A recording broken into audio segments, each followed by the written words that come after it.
చాలా సార్లు మనం అందరూ అంటుంటాం, బ్రదర్ నాకు మాట్లాడడం రాదు బ్రదర్, నాకు చదవడం రాదు బ్రదర్, అందుకే నేను ఎవరికి సువార్త చెప్పను బ్రదర్, అందుకే నేను ఎవరికి ప్రార్థించను బ్రదర్ అంటూ అవిశ్వాసమైన మాటలు మనం పలకడానికి సాధ్యమవుతుంది. బ్రదర్స్ అండ్ సిస్టర్స్ గమనించండి, దీనంతటికీ అనేకులు టక్కని ఏమని చెప్తారంటే, మోషే బ్రదర్, మోషే కూడా మాట నేర్పని వాడని మోషే అన్నారు కదా, అదే విధంగా నాకు కూడా మాటలు సక్రమంగా రావు బ్రదర్, అందుకే నేను ఎవరితో మాట్లాడను బ్రదర్ అని అంటుంటారు. అయితే నిజముగా మాట నేర్పని మోషే కాదా, లేక ఆయనకి మాటలు వచ్చా అనే విషయాన్నే మనము ఈ ఒక పరిశుద్ధ గ్రంథ పరిశోధనలు తెలుసుకోవడానికి ప్రయత్నిద్దాం. బ్రదర్స్ అండ్ సిస్టర్స్,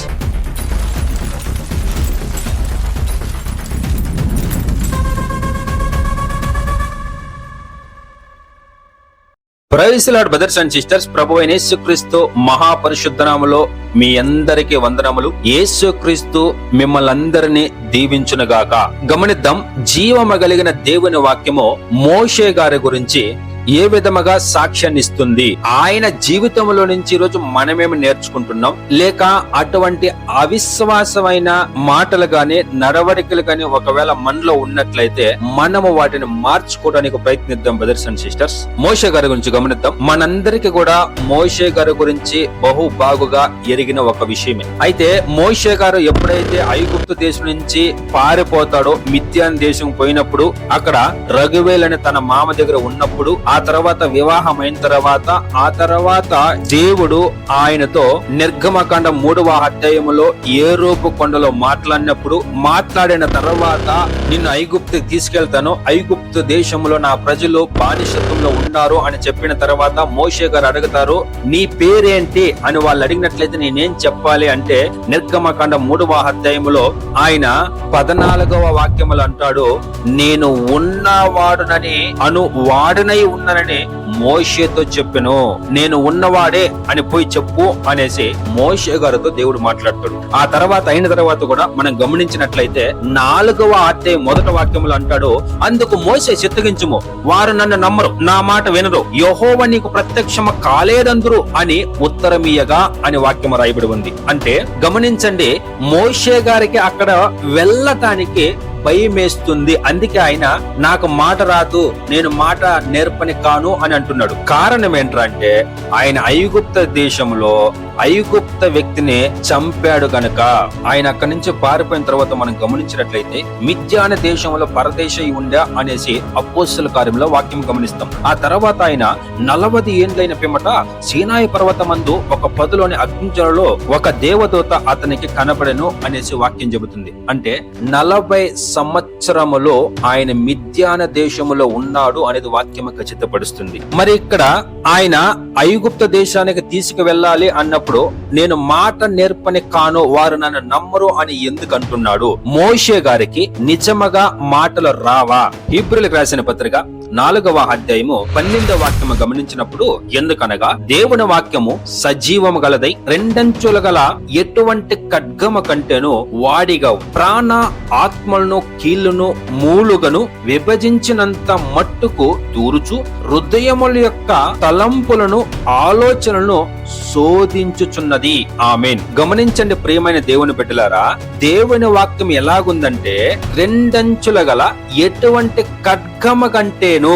దేవుని వాక్యము రెండు పక్కల మనం చూడాలి. పరిశుద్ధ గ్రంథాన్ని ఆది కాండము నుంచి ప్రకటన గ్రంథం వరకు మనము పరిశోధన చెయ్యాలండి. చదవడం మాత్రమే కాదు, పరిశోధించాలి. ఇక్కడేమో దేవుడు ఒక్కడని రాయబడి ఉంది, మరి తండ్రి కుమార పరిశుద్ధాత్మని రాయబడి ఉంది. దీని అర్థాలు ఏంటి అని మనం పరిశోధన చెయ్యాలి. గమనిద్దాం. ఇప్పుడు మోషే గారికి నిజముగా మాట నేర్పరి కాడ ఆయన వాక్యం ఏం చెబుతుంది? మనం పరిశోధన చేద్దాం పరిశుద్ధ గ్రంథాన్ని. నిర్గమకాండం 4వ అధ్యాయము 10వ వాక్యం. అప్పుడు మోషే, ప్రభువా, ఇంతకు మునుపైనను నీవు నీ దాసునితో మాట్లాడినప్పటి నుండి అయినను నేను మాట నేర్పని కాను, నేను నోటి మధ్యము నాలుక మధ్యము గలవాడనని యెహోవాతో చెప్పగా.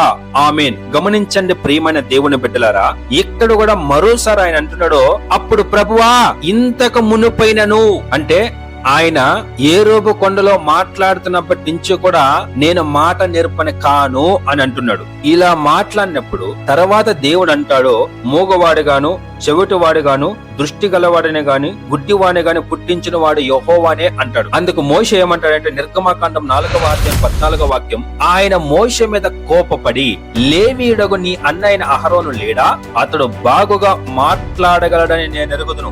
ఇదిగో అతడు నిన్ను ఎదుర్కొన వచ్చుచున్నాడు, అతడు నిన్ను చూసి తన హృదయమందు సంతోషించును.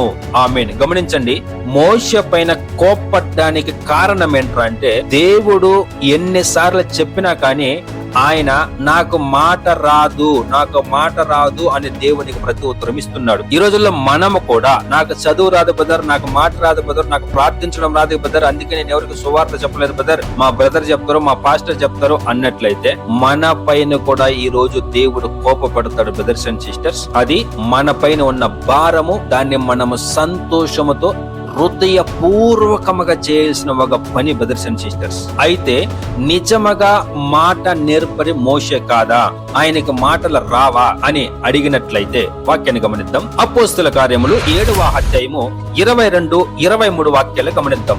మోషే ఐగుప్తుల సకల విద్యలను అభ్యసించి మాటల యందును కార్యముల యందును ప్రవీణుడై ఉండెను. అతనికి 40 ఏండ్లు నిండి వచ్చినప్పుడు ఇశ్రాయేలైన తన సహోదరులను చూడవలనన్న బుద్ధి పుట్టెను.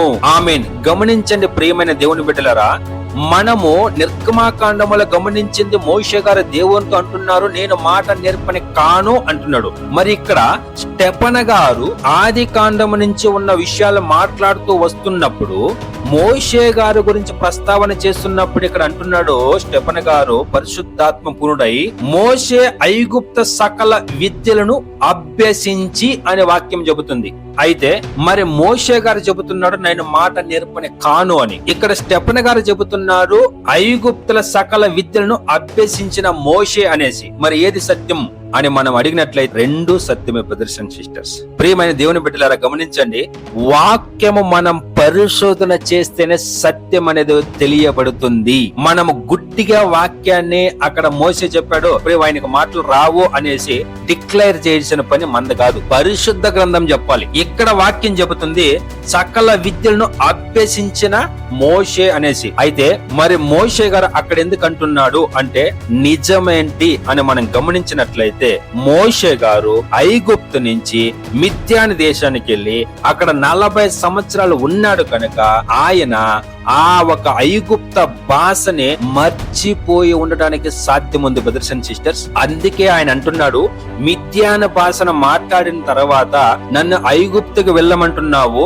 అక్కడ వెళ్ళినప్పుడు నేను మాట నేర్పని కానే అనే అక్కడ దేవునితో మోషే గారు ప్రస్తావన చేస్తున్నాడు బ్రదర్స్ అండ్ సిస్టర్స్. అందుకే దేవుడు అంటున్నాడు మూగవాని గాను గుడ్డివాని గాను చెవిటివాని గాను సృష్టించింది యెహోవా నేనే కదా, నీ వెళ్ళుమో మళ్ళీ ఆ భాషని నీకు ఇవ్వడానికి నాకు సాధ్యమవుతుంది అనే విషయాన్ని దేవుడు అక్కడ ట్రైనింగ్ ఇస్తున్నాడు బ్రదర్స్ అండ్ సిస్టర్స్. ఈ రోజుల్లో మనలో ఆ విధంగా అవిశ్వాసం ఉన్నట్లయితే బ్రదర్ నాకు చదువు రాదు బ్రదర్, నాకు ప్రార్థించడం రాదు బ్రదర్, నాకు భయం బ్రదర్ అన్నట్లయితే బ్రదర్స్ అండ్ సిస్టర్స్ దేవుని దగ్గర అడగండి. దేవుడు మనందరికీ ఆ జ్ఞానం ఇవ్వడానికి దేవునికి సాధ్యమవుతుంది. సువార్త చెప్పలేదు అంటే నిత్య జీవము లేదు బ్రదర్స్ అండ్ సిస్టర్స్. కనుక మనం ఈ ఒక మంచి సమయంలో పరిశుద్ధ గ్రంథము నుంచి మోషే గురించి మనం గమనించింది నేర్చుకున్నది ఏంటంటే మోషే గారు ఆయనకి మాటలు వచ్చు, ఆయన ఐగుప్త దేశాల సకల విద్యలను అభ్యసించిన వ్యక్తి మోషే గారు. కానీ ఆయన మిద్యాని దేశానికి వెళ్ళిన తర్వాత ఆ భాషని మర్చిపోయి ఉండడానికి సాధ్యముంది. అంతేకాని మోషే గారికి మాటలు బహు బాగుగా మాట్లాడడానికి సాధ్యమవుతుంది బ్రదర్స్ అండ్ సిస్టర్స్. కానీ ఈ విషయాలు ఎంతమంది చెప్పారో లేదో నాకు తెలియదు. అందరూ చెప్పేది ఏంటంటే మోషేకి మాటలు రావు, ఆయన నెత్తివాడు అనేసి. కానీ వాక్యం చెబుతుంది ఆయన స్పష్టంగా మాట్లాడగలడు. కనుక ఈ మంచి ఒక విషయాన్ని దేవుడు మనకి నేర్పించాడు. అందుకు యేసుక్రీస్తు మహాపరిశుద్ధ నామముకి మహిమ కలుగును గాక. కనుక ప్రియమైన దేవుని బిడ్డలారా పరిశుద్ధ గ్రంథాన్ని పరిశోధన చెయ్యండి. ఏదో ఒక వాక్యాన్ని కీర్తన గ్రంథంలో చదివేసి యెహోవా నాకు కాపరి అన్నంత మాత్రాన మనకు నిత్య జీవం రాదు. దయచేసి పరిశుద్ధ గ్రంథాన్ని పరిశోధన చెయ్యండి. అప్పుడే సత్యమేంటి అబద్ధమేంటి అనేసి మనము తెలుసుకోవడానికి సాధ్యమవుతుంది. కనుక ఇటువంటి విషయాలు నేర్చుకోవాలి అనుకుంటే ఛానల్ సబ్స్క్రైబ్ చేసుకోండి. మీకు ఏదైనా డౌట్లు ఉంటే కామెంట్ చేయండి, లేక ఫోన్ చేయండి. ప్రభువైన యేసుక్రీస్తు ఆత్మ మనందరి మనందరికీ తోడయుండి మనల్ని సత్యంలో నడిపించును గాక. యేసుక్రీస్తు మహాపరిశుద్ధ నామమునకు మహిమ కలుగును గాక. ఆమేన్.